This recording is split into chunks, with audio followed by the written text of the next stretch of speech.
Je me présente, Nicolas Bayon, je travaille à la Chambre d'agriculture et tout à l'heure, Fabrice se présentera de son côté. Il va intervenir sur le sujet qui nous occupe aujourd'hui, c'est-à-dire la plantation d'arbres et la protection anti-gibier pour ces plantations, sachant que on va cadrer ce webinaire plus particulièrement sur les plantations agroforestières.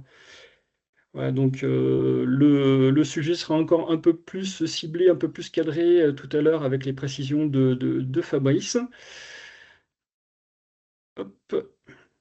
Quelques petites règles du jeu pour cet exercice de style qui doit durer au maximum 30 minutes. On va essayer de tenir la montre. C'est enregistré. Voilà, notamment parce qu'il y a une bonne partie des personnes qui ont dit qu'ils étaient intéressés par ce webinaire, qui n'étaient pas disponibles à ce créneau. Et donc, ils auront au moins le replay pour une diffusion plus large. Et puis, d'autres personnes pourront également profiter de ce webinaire ultérieurement. Évidemment, pas sur la partie échange en fin de présentation, mais c'est mieux que rien. Ce type de webinaire est ciblé sur un seul sujet, généralement voilà, très, très précis, avec un focus toujours sur une thématique agro-environnementale, donc à la fois agricole et environnementale, à la frontière entre ces deux domaines. Je vais laisser la parole à Fabrice qui va se présenter et qui va vous présenter également le diaporama. Bonjour, donc Fabrice Etienne, je suis technicien à la Fédération des chasseurs de l'Ardèche. Voilà, et j'ai parmi toutes mes missions le volet plantation de haies et protection contre les dégâts de gibier. Voilà, donc c'est pour ça que j'ai une quinzaine de minutes pour vous présenter un sujet qui est quand même très vaste. Je vais vraiment aller à l'essentiel. Je ne vais pas chercher à développer de façon approfondie le sujet. Je vais en rester à des choses assez... pourquoi mettre des protections? Les résultats d'un travail régional qui a été conduit par la Fédération régionale des chasseurs, qui a permis de donner des bases un petit peu à ce questionnement sur les protections. Les autres retours de terrain aussi que j'ai essayé de synthétiser vis-à-vis des différents départements de Auvergne-Rhône-Alpes qui travaillent sur le sujet. Oui, il est fait, mon diapo, pardon. Normalement, vous devez l'avoir à l'écran, le diaporama. Ouais, mais voilà, il pâtit un petit peu. Pardon. Voilà. Et puis, on verra les avantages et les inconvénients concernant toutes ces protections.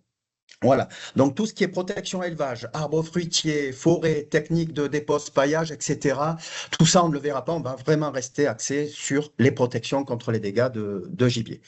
Voilà, donc mon premier tableau, lui, pourquoi mettre en place des protections? Ça, c'est la première question qu'on peut se poser. Est-ce qu'il y a déjà nécessité d'en mettre partout?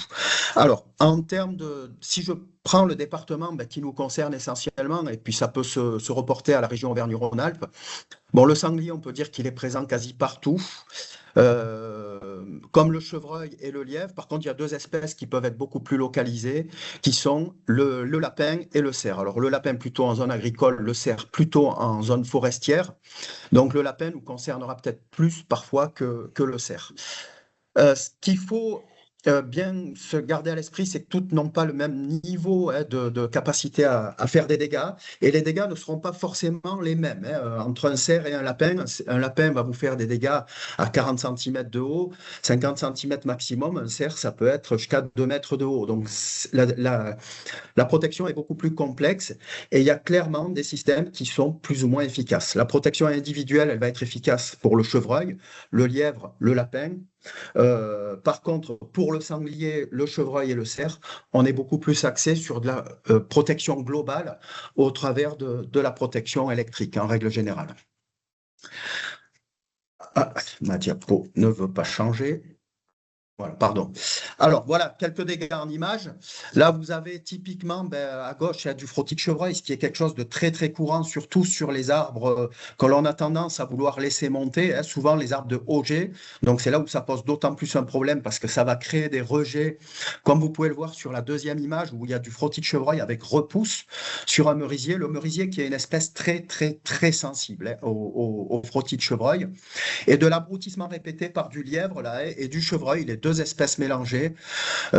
Sur la troisième photo, où on voit que l'arbre ne fait que rejeter, fait des repousses et est systématiquement recoupé. Donc ça, quand on est sur de la plantation, c'est un réel problème parce qu'on prend du retard, ça peut affaiblir le plan et c'est quand même quelque chose qui ne va pas aller dans le sens de ce que l'on souhaite obtenir.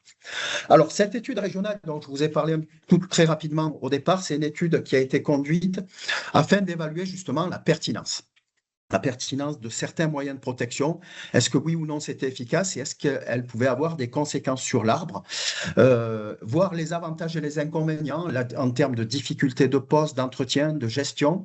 Donc, 6 départements ont participé à ce volet protection contre les dégâts de gibier. Donc, l'Ain, l'Allier, l'Ardèche, l'Isère, la Loire et le Rhône, hein, ce sont à chaque fois des fédérations départementales des chasseurs, hein, qui ont participé. Et parmi les protections étudiées, carton, laine, plastique, bambou, et puis bien évidemment le sans protection, voir si oui ou non il y avait un réel écart entre nos plans. Alors, elle était basée sur différents types de relevés. Je ne les présenterai pas tous dans l'étude là parce que ça pourrait être très long et ce n'est pas en un quart d'heure que je vais pouvoir vous présenter tous les chiffres. Quant au développement des plans sur la hauteur, la largeur, la taille au collet, c'est des mesures que l'on a prises. Sur les dégâts de gibier, présence, absence, sur l'effet température, est-ce que ça pouvait avoir un effet protecteur vis-à-vis du plan ou au contraire un effet échauffement du plan, l'état du plan, est-ce qu'il était vivant ou mort, et puis est-ce qu'il y avait d'autres critères qui pouvaient être relevés comme un plan qui aurait été brûlé par le soleil ou un plant qui aurait subi, par exemple, une gelée tardive. Voilà, donc là, les exemples de mise en exemple d'études. Donc, les deux premières diapos, là, c'était en Ardèche avec de la protection, soit de la protection laine de mouton, soit de la protection carton, avec différents systèmes d'emplacement, de mise en place. Vous voyez qu'on a même essayé de faire des bourrelets, hein, pour essayer de mieux les maintenir. Et à droite, c'est une photo de la Fédération 42 qui montre, eux n'ont pas fonctionné par succession de linéaires de 50 mètres testés, mais on fonctionnait avec une comparaison entre deux linéaires sur des plantations à 2 rangs, où là on voit bien les protections carton et les protections laine avec des systèmes de tuteurs qui étaient différents des nôtres. Voilà, donc ça c'est aussi des choses intéressantes à avoir. Je ne vais pas rentrer, comme je vous l'ai dit, dans le détail de tous les résultats de mesure. Voilà ici le tableau qui représente les grandes lignes. Alors, ce sont les grandes lignes qui résultent de nos travaux et d'une recherche par contact auprès d'autres planteurs, hein, en Auvergne-Rhône-Alpes qui ont des expériences de terrain et qui peuvent se révéler elles aussi très, très intéressantes. Alors, c'est sur la protection de bambou qu'on a le moins de recul, le moins d'expérience. Voilà, c'est une protection qui peut être quand même assez chère.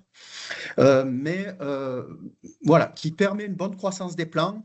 Dans la hauteur, par contre, il y a une véritable contrainte sur le plan. C'est-à-dire que pour son développement global, le plan, c'est là où il est le plus gêné en termes de développement. La protection plastique, si on doit en revoir les points positifs, c'est une bonne croissance, une mise en place qui est facile. Ça permet un très bon repérage des plants à partir du moment où on met une protection lorsqu'on doit faire du désherbage, du débroussaillage. C'est clair qu'une protection, ça vous permet tout de suite de repérer les plants et d'éviter de les abîmer avec la débroussailleuse ou de les arracher en faisant de l'arrachage d'herbes d'adventice. Un très bon rapport qualité-prix et une facilité de pose et c'est facile à les tenir. Même pour les grands modèles, on arrive assez bien à les maintenir pour qu'ils aient une certaine tenue et qu'il n'y ait pas d'impact sur le développement du plan. Les moins, c'est aucune régulation thermique. Là, il y a le soleil qui passe à travers, la température n'est pas du tout régulée, c'est non biodégradable, sauf pour certains modèles qui ont un côté biodégradable, même si je n'ai pas toutes les caractéristiques encore sur cet aspect-là. Parfois, le biodégradable n'est que partiel, hein, on le voit bien sur certains paillages d'ailleurs. Hein. C'est très difficile à enlever quand on veut les enlever. Quand on n'est pas sur du biodégradable, on se doit, quand on plante une haie, de la faire la plus environnementale possible. Laisser des matériaux plastiques au sol, c'est pas dans notre politique, hein, quelque part. Donc on est obligé de les enlever. Et là, c'est parfois très difficile avec les pousses, hein, des arbres, certains arbustes, surtout buissonnants, qui se mélangent à la protection. Et ça, il faut avoir un ciseau, il faut les couper, c'est très long. Et là, il y a un travail de main-d'œuvre qui peut être assez lourd. Et comme il y a la lumière qui passe partout, il y a la pousse d'adventice à l'intérieur des manchons et le désherbage peut être assez compliqué et là aussi relativement chronophage. Pour le laine, bonne croissance du plant s'il y a un bon maintien du manchon, bonne régulation thermique, c'est-à-dire qu'on a quand même moins de chaleur à l'intérieur du manchon qu'à l'extérieur, hein, lorsqu'on a des coups de soleil. Protection contre les gelées tardives, ça on l'a clairement remarqué avec des très beaux plants à l'intérieur des manchons, même si on avait un coup de gel au mois d'avril. Et limite clairement les adventices, une limitation de lumière fait que le plant lui monte très bien. Par contre, on a une très mauvaise germination des graminées à l'intérieur des manchons, donc une très bonne protection. L'inconvénient, le gros inconvénient, c'est onéreux, ça c'est clair. Et la deuxième chose, ben, c'est qu'il y a une très mauvaise tenue. S'il y a du vent, ça prend trop le vent. Et s'il pleut, les manchons s'écrasent. Je vous montrerai une paire de diapos tout à l'heure, mais très mauvaise tenue avec des conséquences sur le développement du plant. Le carton, qui permet, ben, comme la protection laine, bon développement, une régulation thermique, protection contre les gelées, limite les adventices, repérage facile des plants, rapport qualité-prix assez intéressant, à l'inverse de la protection en laine. Et les moins, ben, c'est une résistance moyenne selon les paillages. Si vous avez du paillage à l'aide de matériaux naturels, c'est-à-dire paillage paille ou vieux foin ou BRF qui se décompose contre votre manchon, l'humidité reste et ça a tendance à faire pourrir vos pieds de carton. Donc ça, c'est un des gros inconvénients de la protection carton. C'est très favorable au nid de guêpe, donc si vous êtes allergique aux piqûres de guêpe, ben, il faut vraiment être prudent parce que l'été, il y a beaucoup de nids de guêpe à l'intérieur des manchons et une mauvaise tenue pour les manchons supérieurs à 60 cm. Et le sans protection, ben, ce qu'on a tous remarqué, c'est une bonne croissance. Par contre, ben, s'il y a du gibier, il y a des dégâts de gibier, c'est quasi systématique. Et l'entretien est très difficile, ça vous l'avez peut-être remarqué pour les planteurs. Si vous avez du désherbage ou du débroussaillage à faire, il est difficile de repérer ces plants et on a tendance à en abîmer certains quand on manipule tout autour. Voilà, donc nous au niveau de l'Ardèche, ben, on est parti maintenant sur un modèle, c'est la protection carton qui finalement a pas mal d'avantages, tous les avantages que je viens de vous citer. Au niveau de la fixation, par contre, ça j'insiste, c'est minimum 2 tuteurs des échalas en acacia. Et si vous pouvez, c'est même rajouter 2 tuteurs en bambou de chaque côté pour éviter qu'avec le vent, votre carton en haut se referme et limite l'arrivée de lumière. Voilà, donc ça demande 4 tuteurs. C'est un petit peu de travail à la mise en place. Par contre, c'est quand même du temps gagné par la suite quand vous n'avez pas à repasser sur vos protections. Voilà quelques exemples de ce que je viens de vous énumérer. Donc là, on voit la protection de carton. Regardez en haut le titre, quelques exemples en images, seulement 2 mois après la mise en place. La protection laine, alors qu'elles étaient agrafées, hein, aux échalas, même si on avait fait des bourrelets, quoi que ce soit, ça s'est systématiquement affaissé avec ben, un impact sur le plan. La protection carton, vous voyez qu'elle n'a pas bougé. Là, on n'avait pas mis de bambou. J'ai des protections qui se sont refermées. Donc, 2 bambous de chaque côté, en plus des 2 échalas, serait une bonne chose. Et les sans protection, mais on voit pas très bien sur ma diapo, mais on voit que l'arbuste là qui était là, systématiquement, tous ont été consommés par le lièvre, essentiellement sur ce secteur-là. Donc des dégâts systématiques. Donc quand vous voulez faire du bois d'œuvre ou des arbres de Auger, bon, mais là ça peut être très embêtant d'avoir ce type de nuisance. Au niveau des tarifs, alors là, ça part ben de un peu plus de 70 euros, près de 80 centimes d'euros, pardon, et ça peut monter jusqu'à 3,20 €. Donc le plus cher, c'est la laine. Donc vous voyez qu'il n'est pas forcément le plus efficace, mais c'est le plus cher. Et après, ben, vous avez toutes les panoplies de prix. Alors ces prix ne seront pas forcément les mêmes chez vous, absolument, hein. Ça, c'est des références qui ont été calculées par la FRC Aura, la FDC 42 et la FDC 07. Donc, vous voyez, différents modèles. Et si j'ai intégré un modèle qu'on n'a pas forcément étudié, c'est la protection électrique, la protection globale. Vous voyez ici que pour une protection à 2 fils, donc qui serait uniquement une protection contre les dégâts de gibier, ça vous revient à 2,60 € du mètre linéaire de haie, hein, puisque j'ai compté une protection des deux côtés. Sachez que si vous voulez protéger contre du grand gibier, cerf ou chevreuil, vous devrez de toute façon passer à 5 fils, c'est la condition. Et là, vous rajoutez 1 € du mètre linéaire. Donc, vous allez passer à 3,60 € du mètre. Donc, ça commence à faire des tarifs qui sont quand même assez élevés.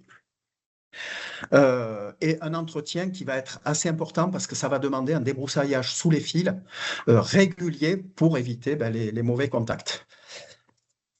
En termes de protection pour les arbres isolés, alors ça, c'est un système, je dirais que ce n'est pas forcément adapté à la protection dans une haie. Si vous faites de l'intraparcellaire ou que dans votre haie, vous avez quelques arbres que vous voulez conserver en bois d'œuvre ou vraiment faire monter en auger, cette protection en acier galvanisé peut être une bonne alternative. Par contre, vous voyez que le prix est quand même élevé puisque ça vous revient à 25 € le coût de la protection hors taxe.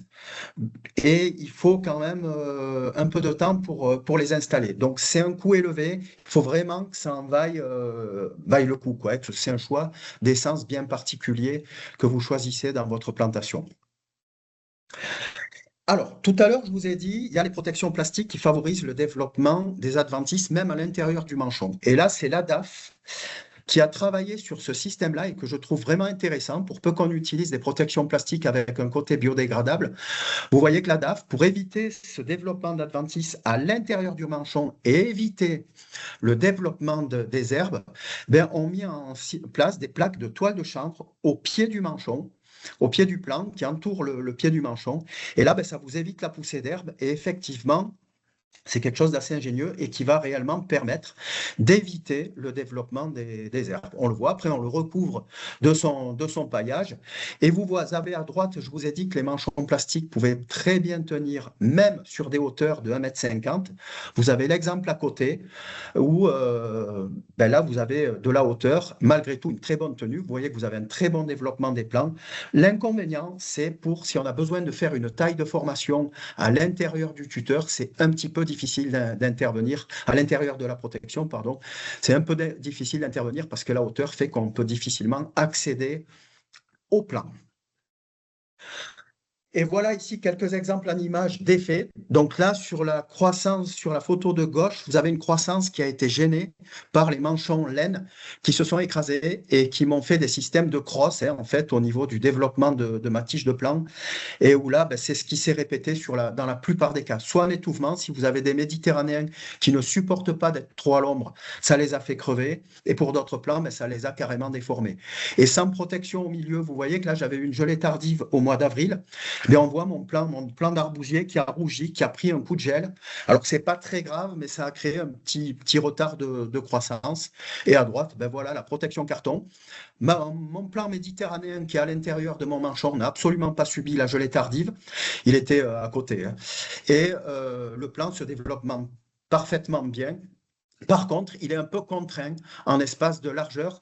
La protection carton a tendance à favoriser la montée en tige, à favoriser des plantes qui montent vite et qui s'élargissent moins que s'il n'y a pas de protection. Voilà, c'est une des petites contraintes liées aux protections qui laissent assez peu passer la lumière finalement. Et c'est automatiquement des protections carton, nous, que l'on utilise, qui sont perforées sur toute la hauteur, pour garder quand même de la lumière suffisante, surtout pour les Méditerranéens. Voilà, donc autre atout contrainte en termes de protection, oui, vous avez remarqué que la protection, c'est quand même un surcoût, mais ça vaut le coup parce que en termes d'entretien, ça peut vous simplifier la vie et en termes de protection contre les dégâts de gibier, c'est pas négligeable. C'est une certaine main-d'œuvre pour la pose, la dépose, c'est quand on est sur de la protection plastique. Sur de la protection carton, il n'y a pas grand-chose à faire. C'est protection climatique, vent, soleil, température, humidité, même si je modérerai un petit peu mes propos, parce que pour nous, ça a été le cas où on n'a pas eu une année de grosse canicule quand on a fait l'étude. Le Var, semble-t-il, ont eu des cas de plantes qui ont pris un coup de chaud à l'intérieur des manchons. Donc peut-être que si on est en période caniculaire, on a peut-être des soucis de température. Ça reste à vérifier. Et si certains ont des infos là-dessus, je suis preneur. Un petit impact sur la croissance, ça je vous en ai marqué. C'est un bon marqueur de plantation quand vous devez entretenir. C'est très intéressant.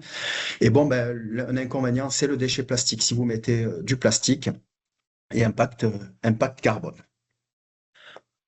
Les autres types de protection, il en existe d'autres qui n'ont pas forcément fait l'objet d'études précises, mais le choix d'essence. C'est sûr qu'il y a des plants, si vous les mettez, vous savez qu'ils seront systématiquement choisis par le chevreuil.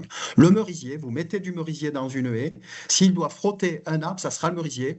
Alors, ce qu'on a mis à la fin, arbre martyr, ça peut être un système, hein, vous mettez quelques plants de merisier dans une haie, il a parfois tendance à s'acharner sur ces plants-là et à vous délaisser un petit peu les autres plants. C'est pas du systématique, mais ça limite quand même un peu les dégâts. Par contre, vous savez que vos merisiers sont, eux, sont sacrifiés. Faites en sorte de les tenir vivants parce que quand ils sont morts, après, ils ne les frottent plus. Voilà, donc il faut entretenir, quitte à les retailler pour les refaire partir ensuite en tiges et qui viennent toujours refrotter vos tiges. La clôture électrique, vous avez vu que ça peut être intéressant, mais il y a quand même un coût de main-d'œuvre, un coût de pause et surtout un coût d'entretien qui est quand même très élevé. Les répulsifs, alors en tant que technicien de Fédération des chasseurs, on en a testé des quantités phénoménales. On a des résultats qui sont très moyens pour des coûts qui sont très élevés. Ça demande des répétitions très très fréquentes de passage. Chaque fois que vous avez des pousses nouvelles, ça nécessite de repasser des coups de répulsifs. Donc, c'est pas rentable dans l'ensemble et avec des résultats qui vont souvent vous décevoir. Les perchoirs à rapaces, ça, c'est plus pour éviter, si vous avez des arbres de haut jet qui commencent à monter en tige, que des oiseaux trop lourds, viennent se poser dessus et vous cassent parfois les têtes de vos arbres. De mettre des perchoirs aux alentours, ça peut être intéressant. Et puis, ça peut vous limiter la prolifération parfois des campagnols selon les paillages que vous utilisez. Les rongeurs dessous les paillages. Et les effaroucheurs sonores visuels, si c'est pour une protection de très courte durée, pourquoi pas. Si c'est pour une protection sur nuée ou de l'agroforesterie, où là il faut une protection longue, évitez, ça ne sert à rien. Vous n'aurez aucun résultat sur le long terme. Voilà. Donc j'ai essayé de faire assez vite, de rester dans les temps. Je suis désolé de ne pas avoir plus approfondi sur certains dossiers. N'hésitez pas, si vous avez des questions, j'y répondrai si je peux.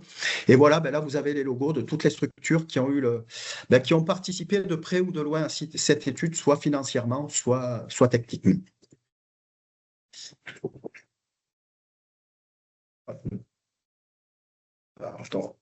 Donc on a quelques questions qui ont été formulées dans le chat.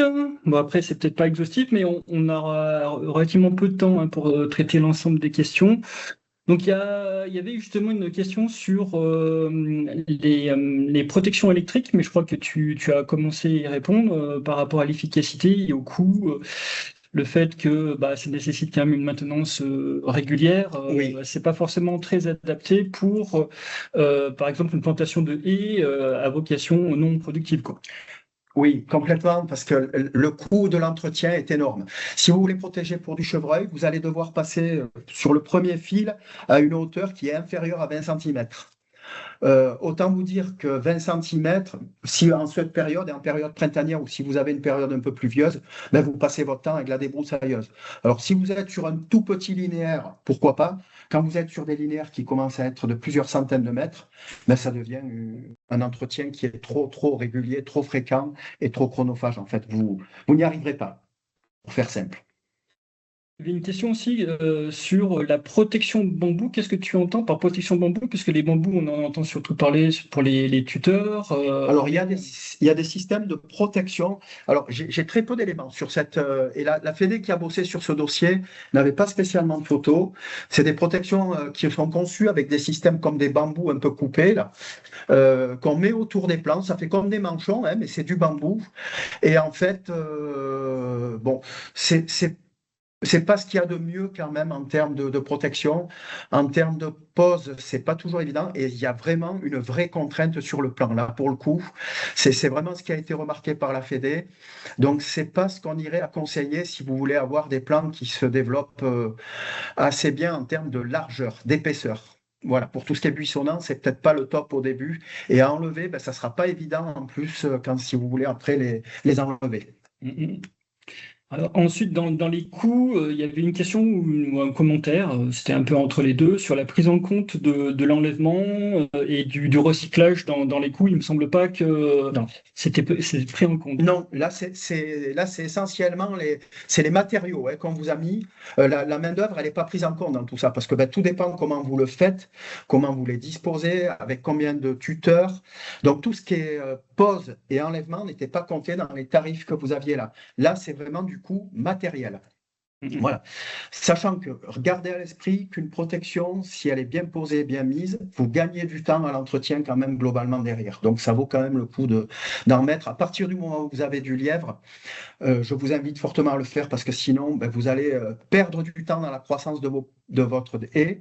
Donc c'est un entretien supplémentaire, c'est un paillage qui ne sera pas suffisamment efficace sur le long terme par rapport à la croissance de votre haie. Donc c'est quand même conseillé de mettre de la protection. Mhm.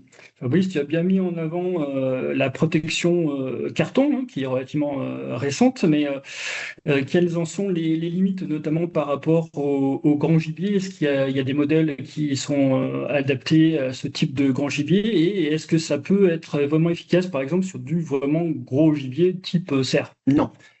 Non, on a des protections carton, on les a essayées, on est pas mal de structures à les avoir testées.